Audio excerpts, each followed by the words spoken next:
Hello everyone, welcome to my channel vertical education academy. Students, आज हम पढ़ने वाले हैं class 9th Sanskrit Shemushi book का चैप्टर नंबर 1 भारतीय वसंत गीति विसर्ग। बच्चों, चैप्टर को शुरू करने से पहले जितने भी स्टूडेंट्स इस वीडियो को देख रहे हैं, प्लीज़ लाइक कीजिए, सब्सक्राइब कीजिए।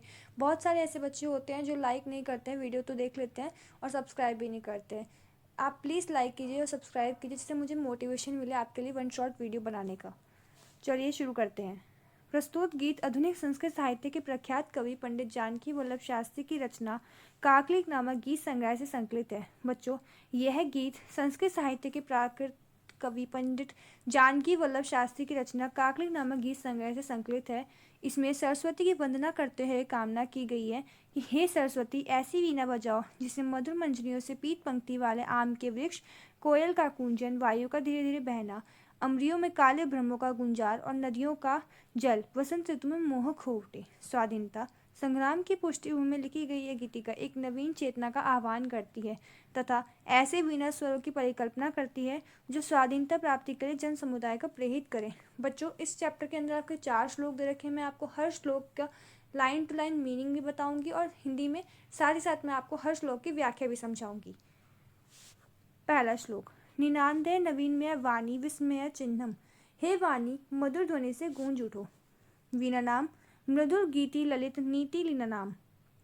वीणा कोमल स्वरों में गाए जो सुंदर नीति में लीन हो। मधुर मंजरी पिंजरी भूत माला विसर्ग। मीठी कलियों से बनी मालाएं खिल रही हैं। वसंते लसंतीय सरसा रसाला विसर्ग। वसंत में आम के वृक्ष से रस से भरपूर होकर खिल रहे हैं।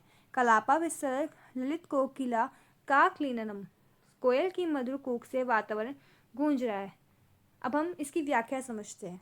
यह श्लोक वसंत ऋतु की सुंदरता और मधुरता का वर्णन करता है, जिसमें वाणी की नवीन ध्वनि से गूंजने का आह्वान किया गया है, जिससे वातावरण मधुर हो जाए। वीणा की कोमल ध्वनि सुंदर संगीत उत्पन्न करती है जो ललित नीति में लीन होती है। वसंत के आगमन पर फूलों की कलियों गुच्छों में खिल उठती हैं, जिससे चारों ओर सुगंध और सौंदर्य फैल जाता है। आम के वृक्ष रस से भरकर लहला उठते हैं और कोयल की मधुर कूक से वातावरण संगीतमय हो जाता है। बच्चों, इस श्लोक के अंदर प्राकृतिक सौंदर्य, संगीत की मिठास और वसंत की आनंदमय छवि को दर्शाता है। दूसरा श्लोक। वहती मंद मंद सनीरे समीरे। मंद मंद सुगंधित हवा बह रही है। कलीन दात में जयास सवा नीर तीरे। यह हवा यमुना नदी के तट पर बह रही है। नता पंडित मां कोलोक्य मधु माधव नीनाम। वसंत ऋतु में झुकी हुई पुष्पों की पंक्तियां देखी जा रही हैं। व्याख्या। यह श्लोक में यमुना नदी के तट पर मंद मंद बहती सुगंधित हवा और वसंत ऋतु की सुंदरता का वर्णन किया गया है। हल्की हवा के स्पर्श से फूलों की पंक्तियां झुककर प्रकृति की शोभा बढ़ा रही हैं, जिससे वातावरण मधुर और सुगंध हो गया है। तीसरा श्लोक।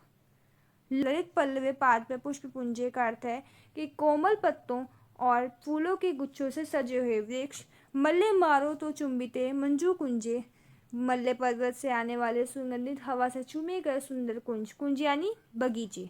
स्वनिंत्री नंती मम्प्रेष्य मली नाम लीला नाम। पक्षियों की चहचहाट से गूंजते हुए वातावरण को देखकर भंवरे मंत्र मुग्ध हो रहे हैं। इसकी व्याख्या समझते हैं। इस श्लोक में हरे भरे पेड़ों और फूलों में सजे कुंजों और मल्ले पवन के सुगंधित स्पर्श का वर्णन किया गया है। पक्षियों की मधुर ध्वनि से वातावरण संगीतमय हो गया है और भंवरे उस सौंदर्य से मगन हो रहे हैं। चौथा श्लोक। लताना नितांत सुम शांति शीललाम। लताओं के सुंदर शांत स्वभाव वाले फूल। चले दुचलेत कांत सलील सलीलम। बहते हुए जल का हल्का हल्का लहराना और खेलना। तवा कन्य वीणा मदीना नदी नाम। जब नदियों की कलकल ध्वनि को वीणा की मधुर ध्वनि सुनाई देती है। व्याख्या।